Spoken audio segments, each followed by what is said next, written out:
Welcome back to Sledgehammer Horror, guys. I am Ken Sledge. And I'm Ashley Sledge. And let's talk horror. Today we're going to do our review on 2024's In a Violent Nature. This film follows a mute killer who targets a group of teenagers in the Ontario wilderness. Now, the events of this movie are mostly taking place from the killer's perspective, so it gives a little bit of a unique perspective on the slasher genre. So let's talk about the positive, the negatives, and then we're going to spoil the movie for you. If you haven't seen it, go check it out. But for now, let's get to the positives.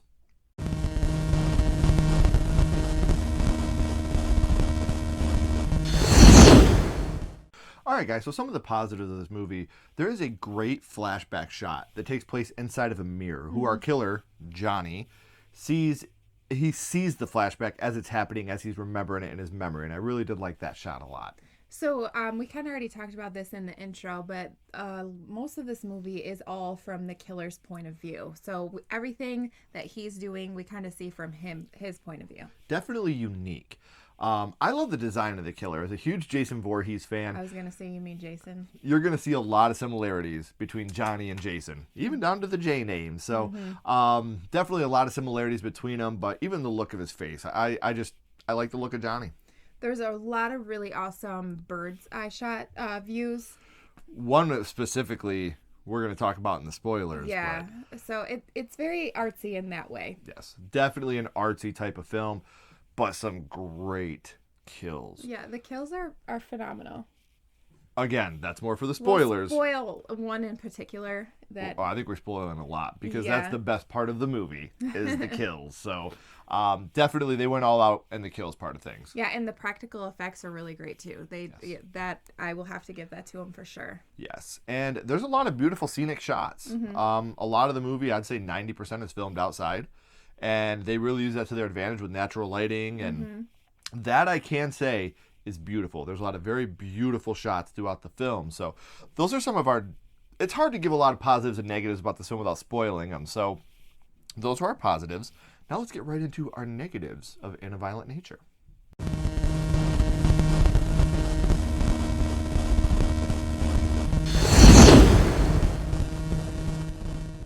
So talking about the negatives of this film, there are shots that linger on for way too long where nothing happens. They're focusing on something so silly, and then you hear like talking in the background, and it's like, are we gonna see who's talking? Are we gonna or they don't even do anything, they just stay on a shot. Yeah, and you're looking at a leaf and you're like, is a killer gonna walk by? Is a victim gonna walk by? Here? Like what's happening?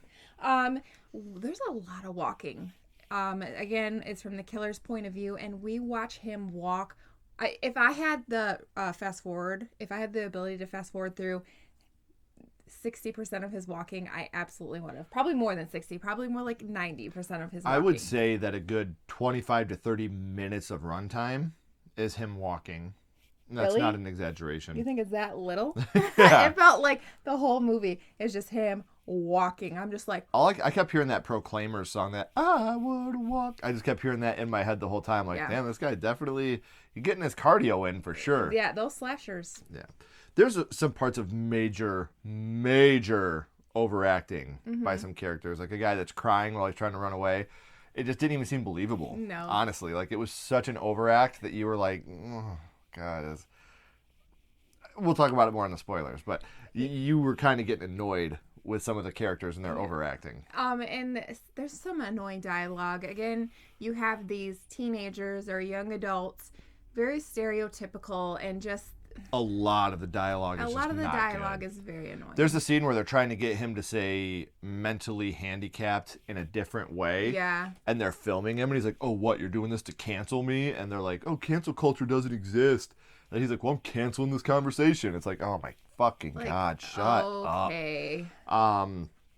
And then there's no score whatsoever in the film. So there's like no, like the heightened tension that you get from scores. Like there's none of that. And there's really no suspense either. No. Again, you're following the killer. There's no jump scares. There's just no suspense to this movie. No anxiety. No. And I mean, if you're a slasher fan, that's one of your favorite parts love it. about your Where'd slasher, the killer go? Yeah. When's he gonna pop out? You hear the welling of Yeah. the score, so he's gonna jump out at any minute. Having no score really took me out of the film. There's times where moments of no score really helps. When there's no score throughout an entire film, it starts to really wear on you a little bit. Yeah, So especially when he's just constantly walking and you're just hearing him like hit on the ambient noises of like the outside walking through the woods. Yes. Yeah. So also, and we're gonna get right into the spoilers here, but the end of the movie. The end of the movie is a huge negative for me. I mean, that's a pretty good segue right there. So we are now going to get into our spoilers. So if you haven't seen In a Violent Nature, please go check it out. If you have, check out the spoilers. See if you agree.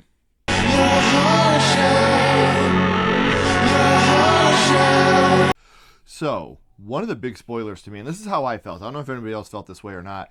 When you're watching the movie from this point of view, it feels like you're playing a video game. I felt like I was playing Friday the 13th, the game. Like, you're right behind the killer for most of the time. Like, you're controlling him and you're watching his movements from behind the whole time.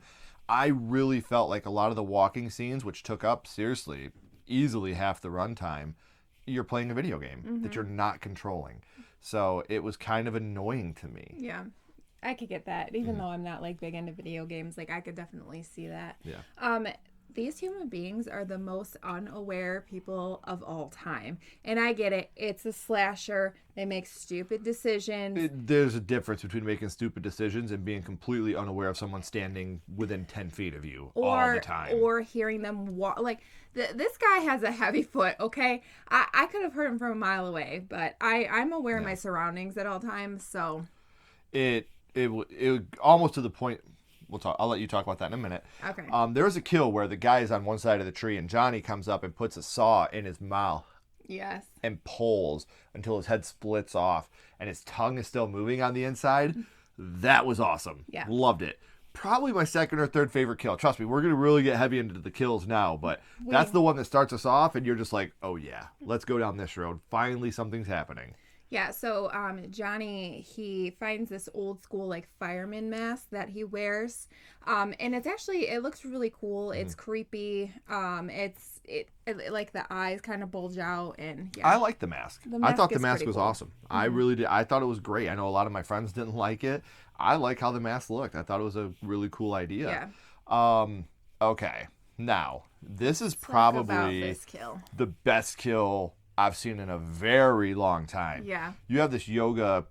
I don't want to call her a yoga instructor, but a lady doing yoga. She's just doing yoga like at the side of a cliff. Which was another part of the terrible dialogue. I'm going to go stretch out, and then why don't you come and stretch me out even more? It's like, oh my God, shut up.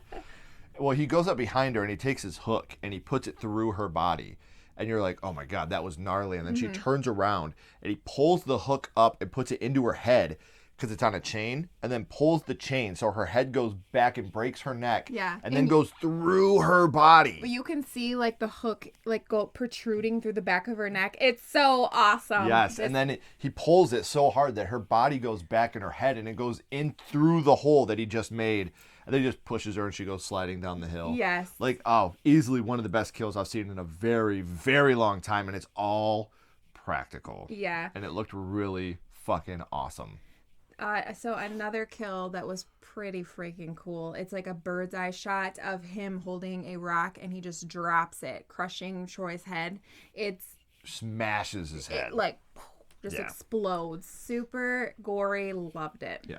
So he breaks, one of the rangers that tries to stop him, a park ranger, he breaks his back and his neck so he can't move and he can't feel anything. You can see him blinking from time and to time. breathing. Yeah. And he puts his arm on a log splitter. Now, I gotta say, I just gotta throw this in there from personal experience. My brother broke his hand on a log splitter. So I know how dangerous these things are. You remember how Jake's hand, oh my gosh, like this was real life and it was fucked up. But he uses the log splitter first to cut off his arm, then to cut off his head. This is another kill that I felt like took it did take a long time. Ever. Like you watched it cut the log first, and then he put his arm up there and had to come all the way back. It was an awesome kill, but it did take a long time. Forever. And then now this kill made me laugh. It was comically an overkill. I literally looked at him and giggled. Like, he has an axe and he's hitting the dude in the head as he's laying on the ground for a good minute and a half, 2 minutes. Felt for like ever. And like, even as the girl's walking, you still hear him like grunting and hitting. Yeah, and she's just sitting there staring at it for the longest time. Yeah. It's almost like, it's comic. Like, it's hilarious. Like, you're like, oh my God, dude. Like, the guy's been dead for 20 minutes and you're still beating on his body. He doesn't have anything left. Yeah. It's all gone. You just hear the squish of it, which is great. Yeah. I love it. But it got to the point where it was comical. It wasn't even like scary or gross. It was just funny after a little bit. It almost, so like you said, the comicalness of it, it almost felt like it was a parody that took itself seriously. Yeah. Like almost like making fun of like a slasher genre, you know, like this felt like elevated horror trying to parody a slasher, but be serious about it at the same time. Yeah, because, I mean, just some of the, like you said, that kill went on forever. And you have... Johnny in the water. Johnny in the water. He literally, like, this dude can hold his breath for a very, very long time. I can hold my breath for a long time! And just, like... things that you pick up on that you love in your slashers. Like, I just felt like they were making fun of a lot of it. It did feel almost parody, and it got to the point to where it was almost like an insulting type of parody for people that love slashers. Well, like in him walking through the woods and, you know, just at his own pace. Like, I'm going to walk at my own pace, but I will eventually get there, and I will get you all. But still, I'm just going to walk very calm and very slow. This was about 5 beats away from a scary movie. Yeah. Like, that's how it felt to us. It felt like somebody that loves elevated horror, which is fine. Yeah. I love a lot of elevated horror. Was like, let's make a slasher and dumb it down and make it as absolutely... It almost felt like a bunch of dudes were high playing Friday the 13th and were like, let's make this into a movie, bro, where you're just watching him from the back walking. And then one of the guys that was high was actually like, yeah, let's record this because it's a great idea and we'll listen back in the morning. But when they listened back in the morning, they didn't realize it was not a good idea. So they did it anyway. Like, most of the time when we were young, we would get high and we'd record it. Like, we're geniuses. Then you listen, you're like, ooh, what the fuck were we talking about? This guy was like, yeah, that's a good idea. Let's do that. We're like, wow, we come up with great ideas. And then just the ending. It was like, what? They tried, to me, the end was trying to be Friday the 13th, 1980. Yeah, but like, I don't... You almost felt like this was his mother or somebody close to him. Yeah. You know, it was almost like a red herring. That's kind of like, I was like waiting for her to like do something. Like, and then nothing happened. She gets out of the car. She's like, let me bandage up your foot. And then you look in the trees for like a good 30 seconds. Yeah, like, and this is probably the most suspense that you have in the entire movie. There's no suspense throughout the whole movie. She's looking for him, you know. She's like, she didn't want her to stop to begin with. And she's looking for him. And you think, well, he's going to come out of the woods and he's going to kill that lady. Or that lady's going to be a part of whatever this is. Right. And nothing happens. And then the movie just ends right there. Like, you see the gas can that they put the necklace on. That's a whole subplot that we didn't get into. But the necklace is gone and the movie ends. Like, she's bandaging up her foot. We see the gas can with the necklace gone and the movie's over. And it's just like, what? Yeah. What the fuck? Like, I don't know. Yeah. So overall, I'm gonna give this a 1 out of 5, and the kills brought it up to a 1. Yeah. Honestly, what would you rank it? I'm gonna stick with my 2 out of 5 just for the kills alone. The one with the girl doing yoga was fantastic, but a lot of this movie, I was so bored. Do not watch this movie if you're tired. No, absolutely don't. I was literally like nodding off, and I kept looking at my phone to see how much longer this movie had. And a slasher should never be like that. Never. Should be on the edge of your seat the entire time. And I just didn't get that from this movie, unfortunately. Neither did I. And I get that they were trying to do an experiment, and I genuinely hope this works for a lot of people. Yeah. I could see people loving this movie, and I hope they do. We didn't. No, it wasn't for us. Right. And here's the funny thing, though. If they do a part 2, I'll be there. I'll be there to see what happens. After a nap. But yeah, like I said, I hope that you guys go out. I hope you watch it. And I genuinely hope you enjoy it. But let us know in the comments. What did you think of the film? Would you like to see a sequel? Would you like to see Johnny continued? Because I know that I kind of would, just with a little bit of a different type of atmosphere. Go back to your traditional type of slasher. There's a reason they've never done this before, and I hope there's a reason they never do it like this again. Yeah. There's no suspense. There's no anxiety. It takes a lot out of the movie, honestly, in my opinion. So I hope that they do a part 2 from the perspective of how we usually have it. I'm not a traditionalist by any stretch of the imagination. This just didn't work for me. Yeah. But let us know what you guys think down in the comments. And if you haven't already, please like and subscribe. It helps to build the channel more than you know. And follow Sledgehammer Horror on social media. Our links are in the description as well. But until next time, keep talking horror. Stay who you are. And we'll see you guys soon. Bye, guys.